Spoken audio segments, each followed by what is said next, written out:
Hey there, welcome to LSAT Demon Daily. I'm Nathan Fox, that's Ben Olson. Together we're the founders of LSATdemon.com and our weekly podcast, Thinking LSAT. We have an email here from G. Hey, hi friends. I hope you're doing well. So this might be an odd question, but I figured it would be helpful to get your take on this in case others find themselves in a similar boat. By the way, that random last comment right there reminds me of once I was in Japan. I was in a car with a bunch of Japanese people, and I literally said in Japanese, "We're all in the same boat." And they looked at me like I was a fish out of water. Like, what? No, we're in the same We're in a car. car, dude. And that's when I first realized that some of these things don't translate. Anyways, sorry, tangent there, but that was an aha moment for me. That's when Ben learned about idioms. Okay. I am a full-time senior HR manager at one of the universities whose law school I plan to apply to, but not directly tied to the law school itself. I like the work just fine, and the function in general has made me certain that I would love, and that's italicized and underlined, internal counsel /employment law as a career. Okay. However, I'm exhausted. This is italicized and bold. Yeah, we got lots of different font combos going on here. Semicolon. Oh, I boy. get up early on weekdays to do a section, go into work, try to sneak into live classes during the day, and then come back in the evenings to maybe hop onto a class for a half hour and catch up on the rest of the recording the next day.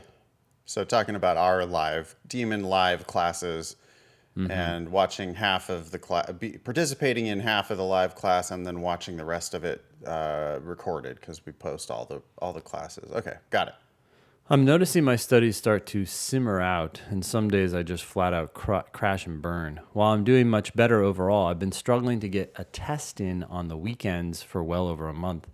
I've considered resigning so that I can focus on the LSAT more. Parentheses, I already do some consulting on the side that would allow me to get by even if it's not full-time work. But I'm concerned that if I were to leave and then apply several months later, it would reflect poorly on me. Do I just ride it out, see where I get in, and then leave before school starts? Or is it worth taking the burned bridge risk if it means I can absolutely ensure I'm in the mid-170s when I sit for the test? Okay, considering my 12-year-old 3.3 undergraduate GPA, thanks pre-med and STEM, a high score is the only thing that starts to trigger full rides at the T25s and the T20s I like. And G's saying that based on our scholarship estimator. That's at lsatdemon.com/scholarships, playing with that 3.3 UGPA and various LSAT scores. G is convinced that it's going to take something in the mid-170s to get those full rides at the right kinds of schools. Got it. Sure. Yep. I'd love your thoughts on this if you're up for considering it. You're the best, and thanks so much. Well, thanks for writing in, G.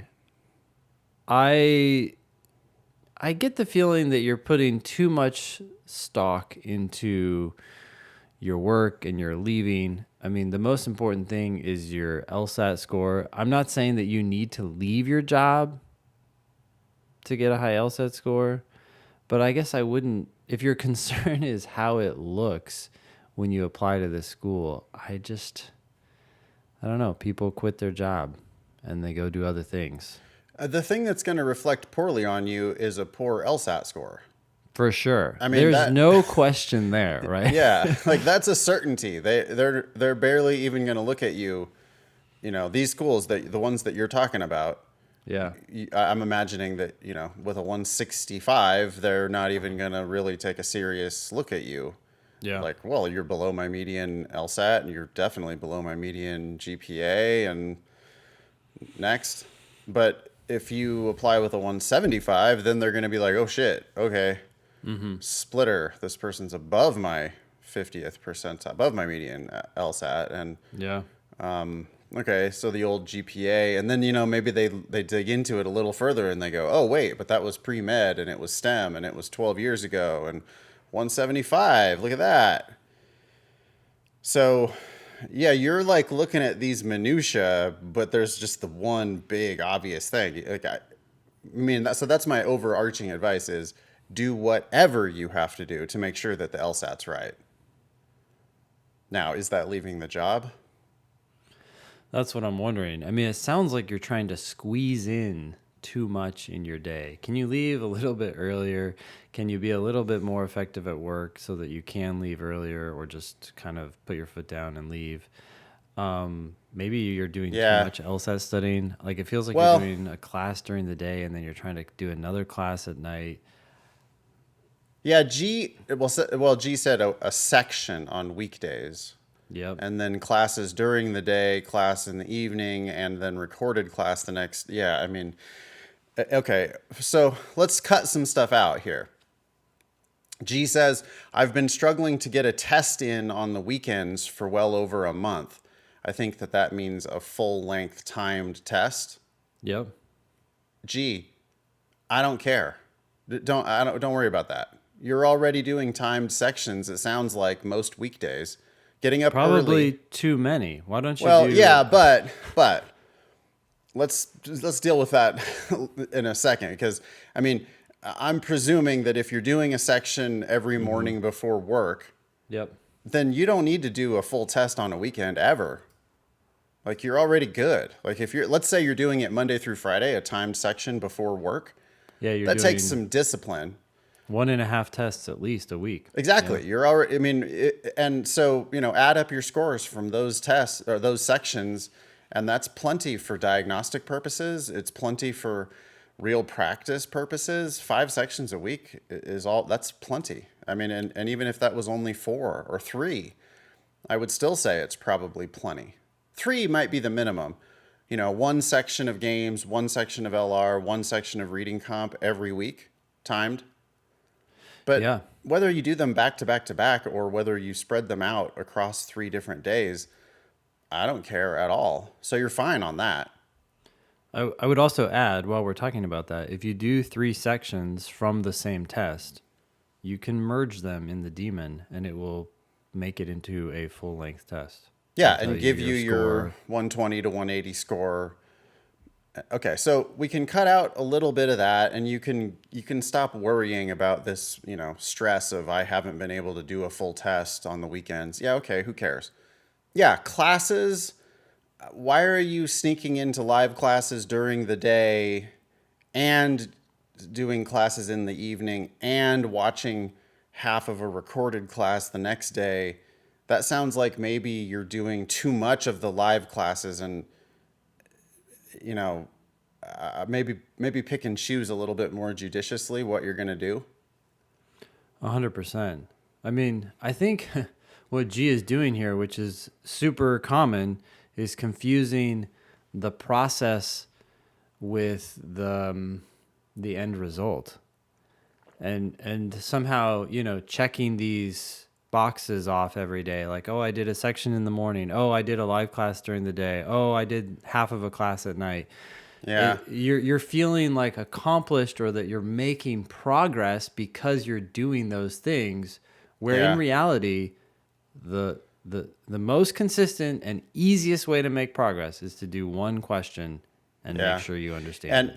right. And so G never said anything about drilling, Nope. which I'd rather you drill in the morning, because then you could do it in 15 minutes instead of 35 plus review. Like I that's don't the like thing. people studying while they're tired. Well, G didn't even say reviewing those timed sections, right? So Yeah. I hope that you're thoroughly reviewing every mistake you made during each of those timed sections. But if you're getting up, like maybe you have just 35 minutes Yep. and you're like doing the section and then you're like checking your answers to see how many you got right, and then you're rushing off to work, well, then you've got a task still to do, which is to go review all of those questions that you missed. I hope you're doing that. Yep. If you're not doing that, then you need to, it's like, I don't want you in my live class. I mean, I do. I want everybody. I like having a full class. I'm sure Yeah. you do too, Ben. Sure. It's nice having the energy of like lots of people in class. But Yeah. I don't want you in class if you're not thoroughly reviewing every mistake you made outside of class. Yeah. That's just a waste of time. That's not efficient. I don't want you there just sitting there, trying to get some laughs out of my LSAT class. I want you to get real understanding from the LSAT, which requires you have to confront every mistake. Yeah. Okay, maybe last issue here with G. This idea about burning bridges. Notice G doesn't even work at the law school. G works at a university that happens to have a law school. So, I mean, like, do you think that UCLA law gives a shit if a UCLA undergrad HR manager happened to quit their job before then applying to UCLA law? I mean, the only the only downside here is that if you quote burn bridges, you're going to lose that letter of recommendation. Right? Like, okay, now you can't seek a letter of recommendation from them, but I don't see why you even have to burn bridges. So, yes, I don't think to answer your question, I don't think the law school cares about some employee at the university, but I don't even think the law school cares about an employee at the law school unless they specifically know them. And even then, it's how you leave.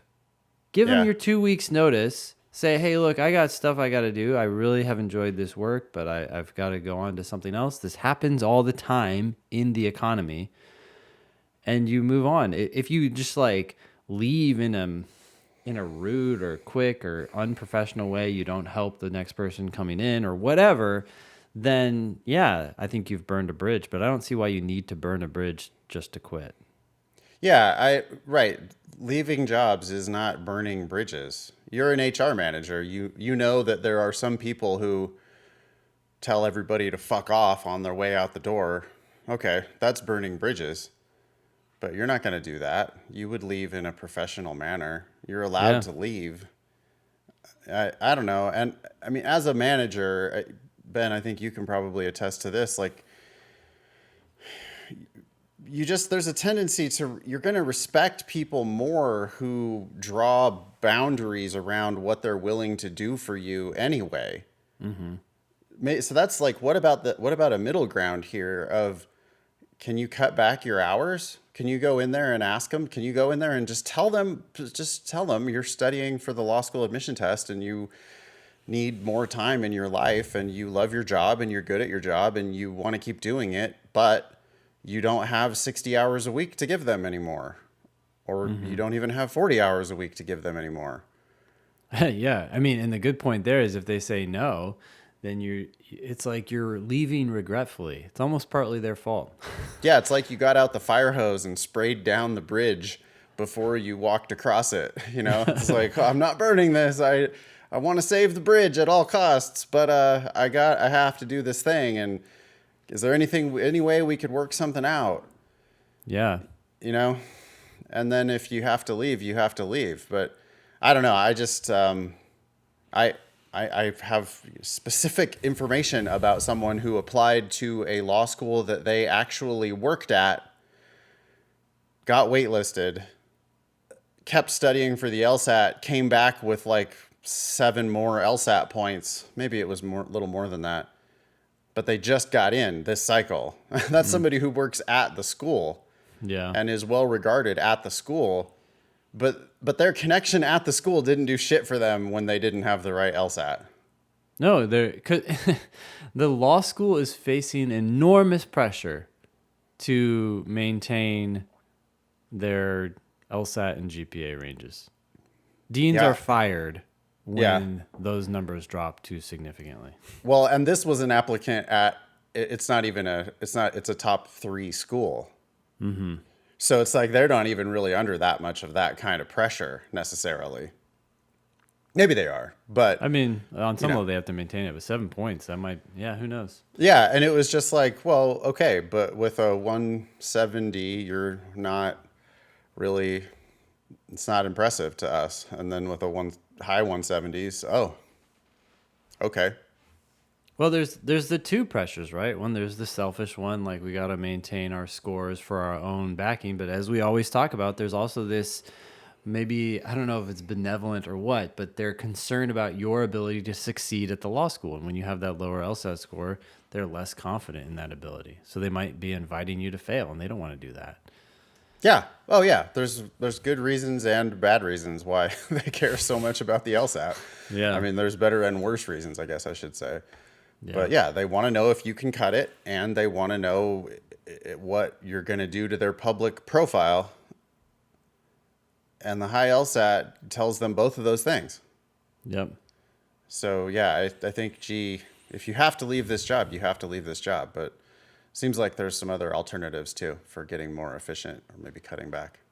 Email daily@lsatdemon.com if you'd like to ask us a question or share some LSAT or law school admissions news. Thanks for listening.